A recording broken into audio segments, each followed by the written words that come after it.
No, I didn't sleep with her. I told her I don't care how much I like granny porn. I'm not gonna sleep with someone with swastikas tattooed all around their nipples, even if it was the fashion in Germany when she was younger.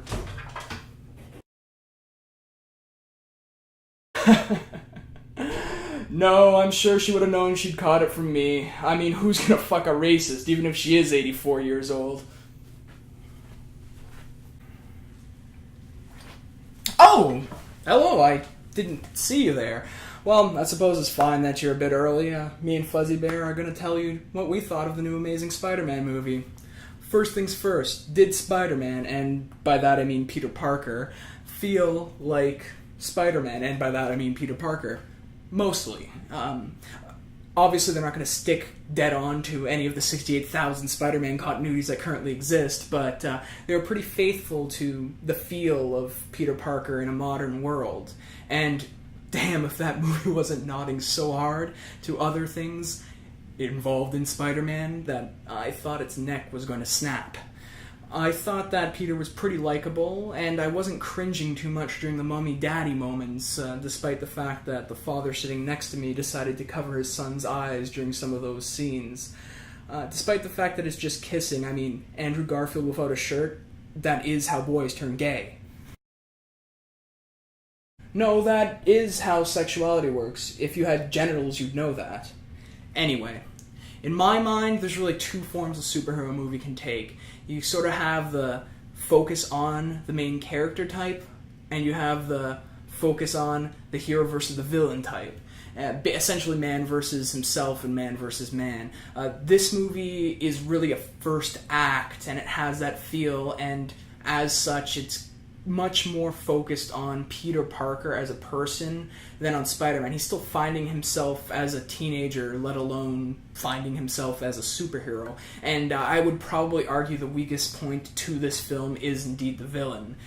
Unless you want to talk about the cheesy, oh my god, I'm Spider-Man swinging through the streets of New York on my web type 3D crap view things that they tried to shove into this to, I guess, make the 3D worthwhile. But I'll talk a bit about that later.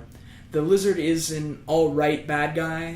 As a plot point, he works well because he's quite entangled in what's going to be the overarching story of this trilogy.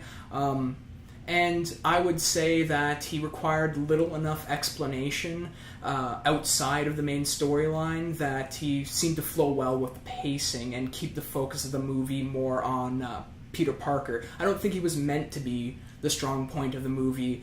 But perhaps people who'd just seen the Avengers would not like this because of the strength of Loki and the huge battles that occurred in that type of movie. Was the 3D worth it? No, not at all. I should preface that opinion by the fact that the only two movies I've ever seen that I thought the 3D was worthwhile was Avatar and Prometheus. And in this, I forgot part with the movie that I was watching in 3D and had the stupid glasses on.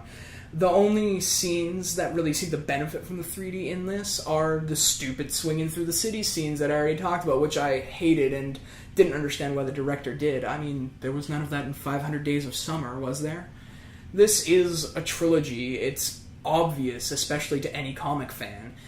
Who knows where this is going? Anyone who's read the comics or knows what's going to happen to Gwen Stacy because it's one of the most famous things in comic history. This movie was mostly set up for that and the sequels. That being said, I still think it was a full movie and they managed to pace it well, and even though it was generally a first act when viewed in the larger scope of the storyline, I'm not entirely sure people who don't know that bigger story would view it as a first act yet. There was lots of foreshadowing, tons of foreshadowing, and I think this is going to be much better interlaced with the next movie than, say, Batman Begins was with Dark Knight. In fact, I'd say if you're going to view this Spider-Man, and if the second one is as good or better in a row, it will play a lot better than the Dark Knight and Batman Begins do together. I don't care if you think Nolan's a better director. Anyway, I'd give this movie about a 4 out of 5. That's the same as I'd give Avengers, I think. Although I could definitely see someone who's into more action-y style movie giving maybe Avengers a 5 out of 5 and this a 3 out of 5. So take my words with a grain of salt, or in a pinch a crystal of sugar. That'll help the medicine go down, but not as much as a spoonful or a pinchful would, or something like that. Anyway, this has been Close the Door with our very first Close the Door movie review.